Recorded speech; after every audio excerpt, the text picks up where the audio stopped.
If not, let's go ahead and get started if that's okay. Gary Lynn, if you take us Lord in prayer, please. Father, thank you, dear Lord, for another opportunity to come out to your house of worship, Lord, and learn more about your blessing over these. Give us the attention, Lord, that we need to pay attention and learn more about you. Be with the ones today, Lord, that are lifted up, whatever need that they have, the ones that are sick, the ones that lost loved ones, Lord, be with them. Help us, Lord, as we go on through this coming week. Help us whatever we plan to do and plan to Lord, you have us to do. Lead us and guide us and direct us in the way that you lead us to do. In your name we ask. Amen. All right, we're going to pick up our story, continuing in Acts. We finished chapter 16 last week. We're going into 17 this week. Time-wise, I could have got us into chapter 18, but I think when we finish 17 today, we're going to call it quits because we do have something important here to church today. And I know there's going to be the little ladies coming in with their cooking skills here in a few minutes. All right, so picking up our story in Acts 17, it's Paul's second journey. He's picked up Silas, is traveling with him through Galatia. This is in Asia Minor. If you can see, can you see my little arrow running around right there? Is it doing it on the screen? I don't see it. Well, I'm sorry. Anyway, so Asia Minor is this right here. All this is considered to be Asia Minor. So Paul and Silas, they're heading that way. They're going to visit, start churches, but the Lord shows up and says, no, you're not. You're fixing to go to Macedonia. And that's where they're headed. Well, if you can see Torres up there, that's on the coast. This map doesn't show it like that, but it is. And that is where they're going to meet Luke. So they're going to sail across the Aegean Sea. They're going to go to Philippi, and Paul and Silas was arrested there. Now, remember, this place does not have a synagogue, and the reason is because they can't get enough men to support it, and you had to have at least 10 men. So that brings us to, man, those glasses are terrible. Let's put these on instead. All right. So, picking up our story in chapter 17, it says, now when they had traveled through Amphipolis and Poland, see when you got dyslexic and you got all these things. Thank you. All right, they came to Thessalonica, where there was a synagogue of the Jews.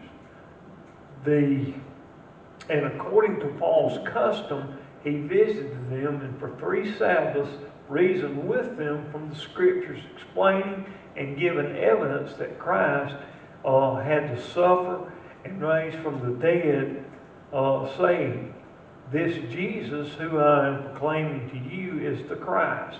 And if you catch King James, I think it says Messiah, and which is the chosen one.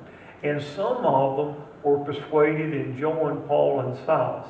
Now, among with a large number of God-fearing Greeks and a significant number of leading women.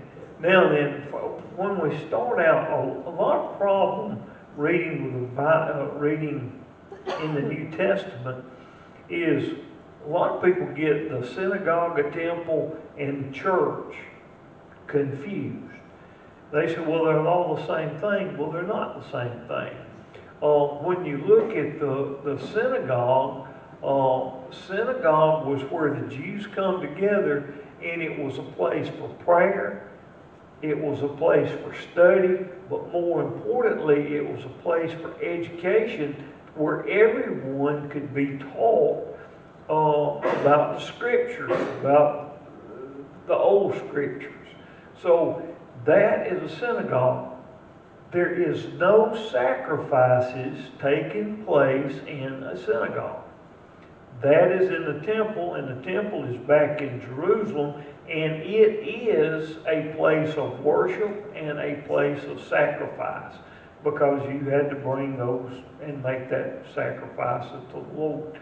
And then when we talk about church here, he is actually going to talk about a Christian place of worship. Okay? There's going to be no sacrifices there either. But it's a place of worship and education, just like we are today. Just like we're having Sunday school. So that's where Paul's at. So he goes to the synagogue to visit with them 3 Sabbaths in a row. And the Sabbath is the 7th day of the week. It's a day of rest. So anyway, he is there, and he reasons with them. Now, that is an important word that is not very well versed in the United States of America, because it seems that we got a whole bunch of people that lack any ability to reason at all. You know? So anyway, he sits down and these people are talking, and he's reasoning with them, and he's talking, trying to show them the scriptures, and he's having somewhat of a success. Well, at any rate, let's go to picking up our story in verses 5. All right. But the Jews becoming jealous and taking along some wicked men from the marketplace on the mob, and set the city in an uproar. And they attacked the house of Jason, and were seeking to bring them out to the people. When they did not find them, they began dragging Jason and some brothers before the city authorities, shouting, "These men who have upset the world have come here also, and Jason has welcomed them, and they all act contrary to the decrees of Caesar, saying that this is the King of the Jews." They stirred up the crowd, and the city's authorities were hearing these things. And when they received a pledge from Jason and the others, they released them. Now, what is actually going on is we're in Philippi. They leave, they go to Thessalonica. The Thessalonians, they're kind of like the people back in Asia Minor, back in Antioch and Iconium, in that they're not tuned out on the scriptures. They know scriptures, and Paul tells them about the saving grace of Jesus Christ. Well, at any rate, he leaves, he's chased out of town because those folks, for some reason, they don't like him. But he's chased out of town, and he heads to Thessalonica. And this is, when you look at this picture, that is the original gate that entered into the city. You can see the modern Thessalonica behind it. This city is going to be important because if you can remember our map, it is really at the center of everything. 2 main Roman roads converge right there, and plus it's a seaport city. So they have got traffic coming and going from around the world, from the known world at that time. So it's an important city, and later sometime in the 2nd century, late 1st century, 2nd century, this place is going to become the hub of Christianity to the world, so to speak, as it begins to spread. Well, Paul goes to Berea, and this city is a little bit different. It is made up of all Greeks, Romans, there's some Jews there. It's made up of a little bit of everything. But this city, what it is known for biblically, is that it devoted a lot of time in their synagogue to nothing but studying the scriptures. So they're kind of ready to hear this message about Jesus Christ fulfilling all those old scriptures. So Paul and Silas preached there for a while, and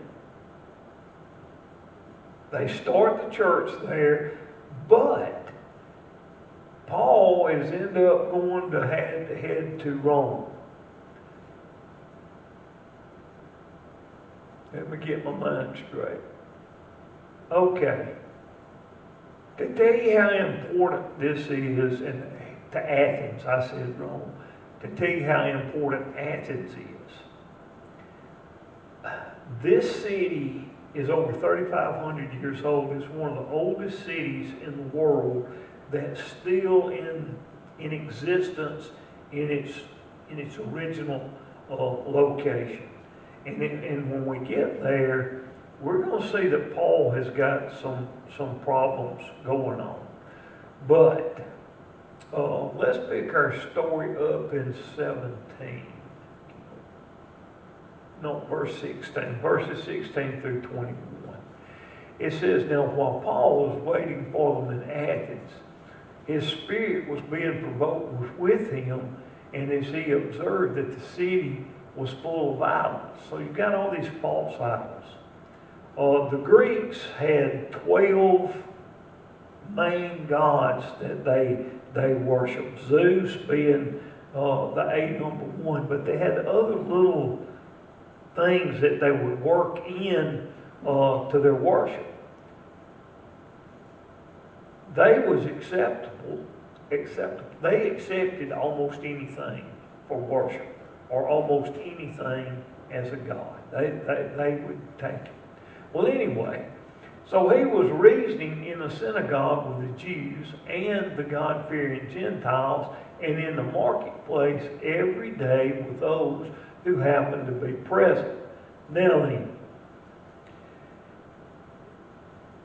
I don't know how many of you men like doing this, but I do. When Donna would take me shopping with her to these malls, I would find me a place and usually just sit down and watch people.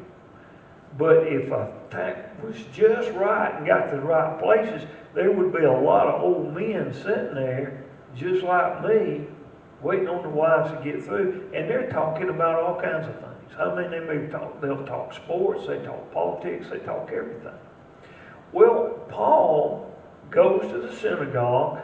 These people are Orthodox Jews. They believe, that they're God-fearing, but they're listening to what Paul has to say.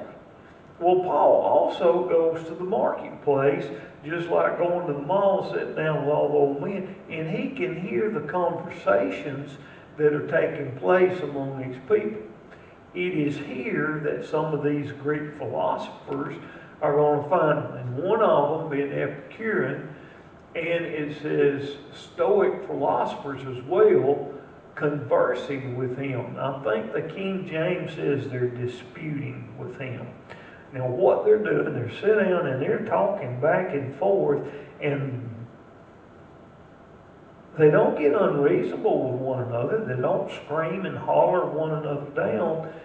You say something, I counter, you counter. It's called conversation. Again, it has to do with something called reasoning. Now then, so Epicurus is known as the father of sociology. Now, I don't know if this means anything to you, but I have always been fascinated from a time period of 1000 BC to 1500 BC because so much happened. Well, it is during this time that the Greeks are going to give us our democracy. It is through these guys. And through the philosophy, and when we think of philosophy, or I do, you get a degree in philosophy, you better get used to waiting tables or something because you ain't going to make no money. But anyway, this guy is there, and the Stoic philosophers, these are people that like to sit down and reason with one another. Now, when we talk about the Stoics, this is important for us and our government and how we are as a society.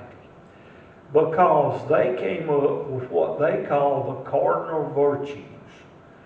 These are the 4 main things that you need to possess in order to have a stable civilization and a stable culture. Paul is sitting there and he's talking with these guys, and they're comparing notes.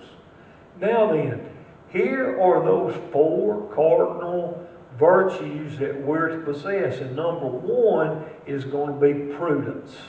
I thought, prudence. Well, prudence is the ability to govern or to achieve one's own self-reliance.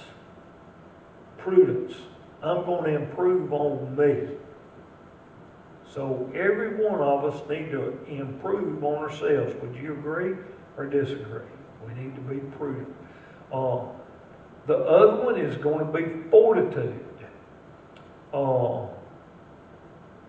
Think about that. What is fortitude? I've always had coaches that tell me I need to play with fortitude. And I'm sitting there, what is fortitude? Maybe that's why I ain't doing very good. But fortitude, when you look at it, it deals with courage and or valor. And when I think of it, I don't know why, but I immediately go to the military in my mind, because a soldier, do they not have fortitude? I mean, they got that courage, and they're the ones that have to make life's hard decisions. So for us, to me, it tells me I need to have enough courage to stand up for what's right.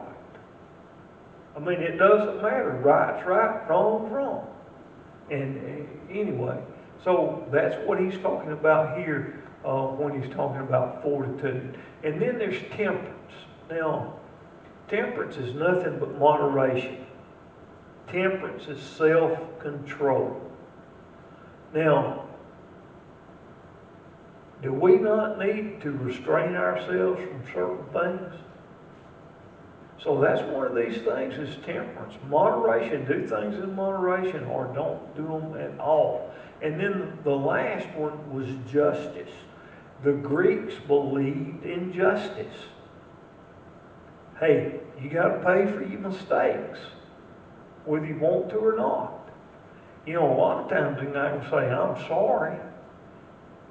But that don't cut it. I mean, I can be sorry. But justice comes, if you think about justice in nature, I mean, nature's cruel. But anyway, those are the 4 what are considered the cardinal virtues that every person should have. So that's who these guys are that Paul has set down and he's talking to. It says, some were saying, what could this scavenger of tidbits want to say? Now then, I forget how it has it written, has this put in the King James, but what Paul is doing is he is sowing seeds. He's giving them a little bits of it. It says others, he seems to be proclaiming of strange deities because he was preaching Jesus and the resurrection.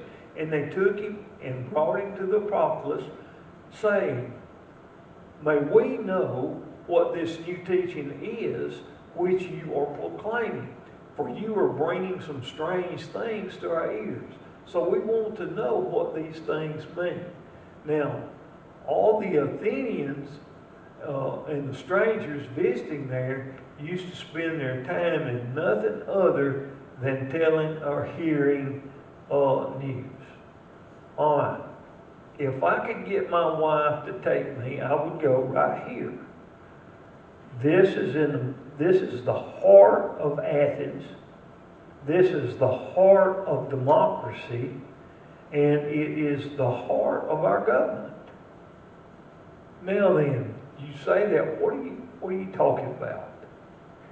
So the Greeks, their democracy, if you were 18, if you were a male and you were 18 or older, you could go to the Acropolis. And there you had the right to discuss whatever matter it is that you're talking about. We would all sit down. There were rocks that they sit on. And can you see down in the lower little guy right here? Right there. Well, from that spot, this particular place acts like an amphitheater, and you can talk in a normal voice and be heard all the way up the rock. So these men, unlike the Romans, if you preach a different God or deity, hey, remember you were to be stripped of your clothing, beaten and put in prison, and you had to leave town the next day. That's what Paul and Silas happened to them.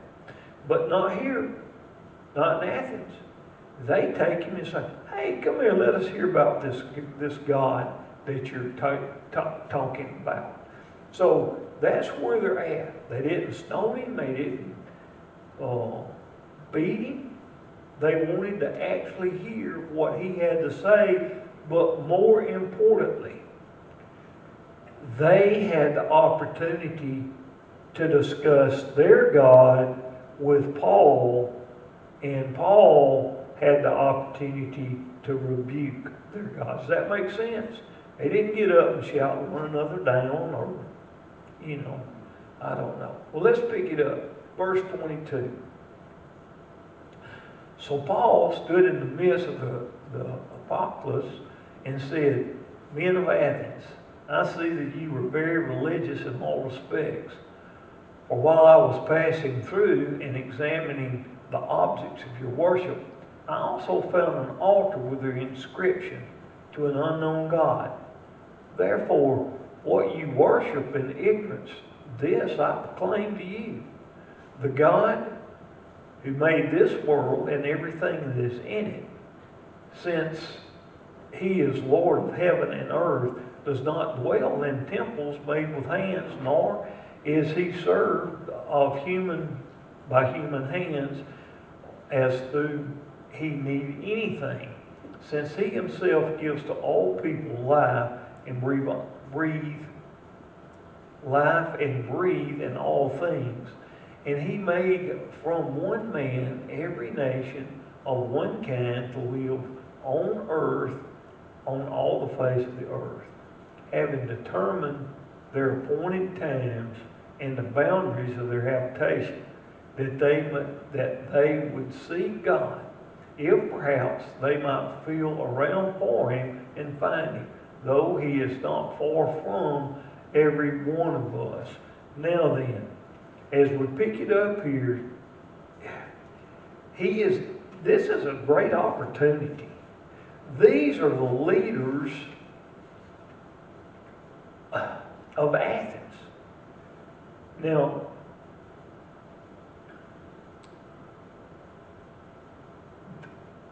this is the first city, the first true Greek city that Paul has visited. I mean, the influence of Athens and the Greeks have gone all the way to India, all the way to the far side of Egypt. It has gone east to Gaul and even further.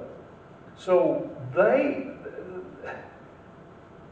The Hellenistic culture, folks, it changed the world. And Paul is right here at the very center of where the world is going to change. And he is getting to speak to these world changers. I mean, think about it. They have law and order. They have reasoning. They sit down and they can talk with one another. They don't have to agree, but they can talk and reason with one another. And that is what Paul is doing here, except he's spreading the gospel. Man, he is setting the stage. And because though the Romans are in charge, the Greeks still have a vast influence in the world through their language and through their culture. Yes? The Stoics were like a lot like intellectuals. Yes. They were humanists. They saw all these gods, but they didn't put much stock in them. But they were smart dudes. Yes. They were smart. Marcus Aurelius, about 80 years later, was a Stoic. And that might have been the golden time in Roman history. Yes. They could make a great government, but the thing is, because of all of these human thoughts, they sounded logical. You believe that they just weren't ready to accept deities because they were concentrating on human beings. Yep. And that's the way intellectuals still are today. Even though they were smart dudes, man, they could tell you stuff about what a person would be like. They might have been the original forensic people. Yes. Because they could give you a psychological profile of somebody down to the letter.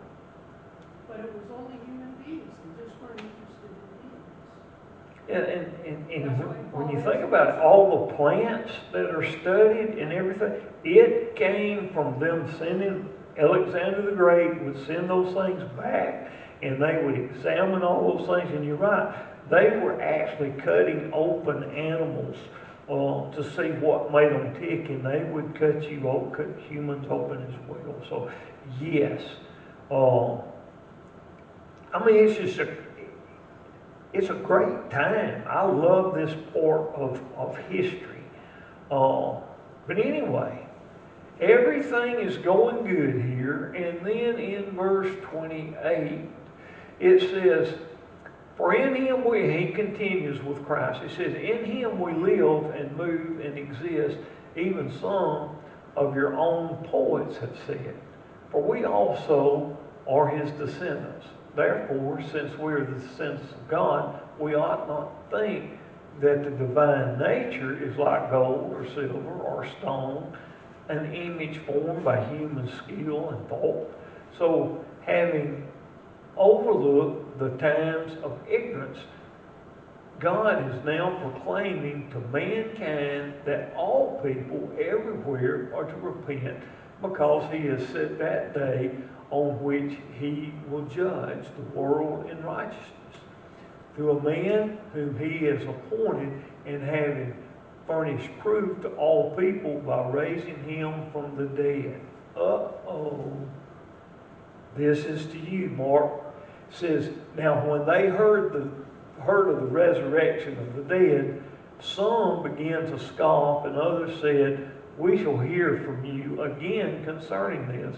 So Paul went out from among them, but some men joined him and believed, among whom were Dionysius, who was a propagate, and a woman named Marius, and some with them. Okay, these guys reasoned with Paul. Everything was going great until Paul said he rose from the dead. And then it was, going back to exactly what Mark was saying. This can't happen. They know better. There is no way that someone can come back from the dead. So that's where we're at. So this finishes 18. Now, could this question to you, Could this be why a strong church was never formed in Athens? I think so too. Yeah. They sat around and listened, they would listen to anything you say, just Yeah. like intellectuals today. Yes. But they wouldn't believe you. Everything is up for grabs. See, this is relativism. We believe what we believe, but as soon as you get out of our realm, forget it. We just don't accept anything. And they figure everything is up for grabs. That's where they throw out the That's the way reasoning. the Greek philosophers were. They never came up with truth. Philosophy will never give you truth. You No. wanted to get truth, but philosophy will never give you truth with a capital T, because as soon as you make a proposition, it's up for grabs. It is. The only way you ever get truth is through revelation from a higher being, Amen. and they would not accept that. These Is that people, simple? They were thinkers, but they would not accept you. Nope. these people are example of something that still goes on today. It's what I call unwarranted arrogance. This is the arrogance of man that thinks he's smarter, would think they're smarter than God. I love the old joke about people gathered and somebody said, we can create anything. And they want to start with dirt or whatever, will create man. And God says, no, start with nothing. These people started from the premise that they were superior to. They thought they were superior like certain groups of the Jews. This is a reflected pattern of the same thing that was going on in the Jewish communities. This is just extended out into the world as it's known. And it's still, as it is today, it's still a false premise that man is superior. So we understand our place in the presence of God. We can't even accept salvation. That's the key thing. At that point, when a person understands, we have to consider the universe. Well, my grandma would say they were too smart for their own good. No, I don't know that I agree with you where they say they think they're smarter than God because they don't really believe in God. They think they're smarter than everybody else around them. You know, they think they're the smartest ones that they are, not really that they're And smart. that's their arrogance, is they think Yeah. they're superior to everything.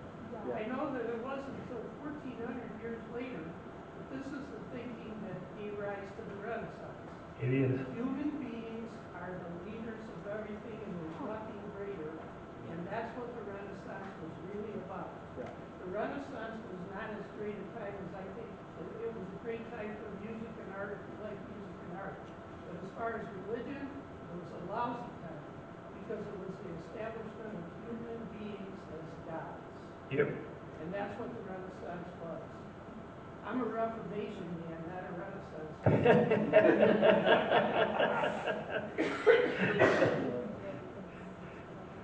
But The other is the Renaissance is not stopping. But I love this era in history, not just for Christianity, but for history. If you're a history buff, you kind of got to love it. Because so much ties together. You made mention about 80 years later. Yeah. So, the Greeks gave us our democracy, but it is Rome that gave us our republic. And when we got them guys together up there at our founding fathers, those guys took the philosophers of Greece, those of Rome, they moved it forward to people like John Locke and Montesquieu, and when they formed our government, folks, we got the best form of government you can have. We're a democracy, we are a republic, but we practice democracy within the republic. That is, we have representatives to represent us. So, all this ties together, and then when you take in the spiritual aspect, you can prove God's existence simply by knowing history. boat ride. Kevin, Debbie. He was in one of my classes, and and these kids will still tell you this, that I would pick up the history book in one hand and my Bible in the other one, and I would tell them that I'm going to take this and prove this, and I'm going to prove this by this. Hey, I've had it 14 kids one year was sitting in my classroom. Folks, you can't have, we're the only bunch that you got freedom of religion. We don't make you be a Muslim or a Methodist or a Church of God or a Church of Christ or even a Baptist. You're free to choose. Now, it is by faith that we're saved. My faith in Jesus Christ doing all those things is faith. We're different. We're different. We're to live by our faith according to God's Word. And then when you look at Paul as an example, I've heard people say, well, I wish I could be like Paul. Well, I don't. Y'all know how many times that dude was beat and thrown in prison, shipwrecked, and spit on, and hit, and all that kind of stuff? I'd rather be like Luke and just watch. Dennis, you want fortitude, Paul. Well, all right, we're going to end right here.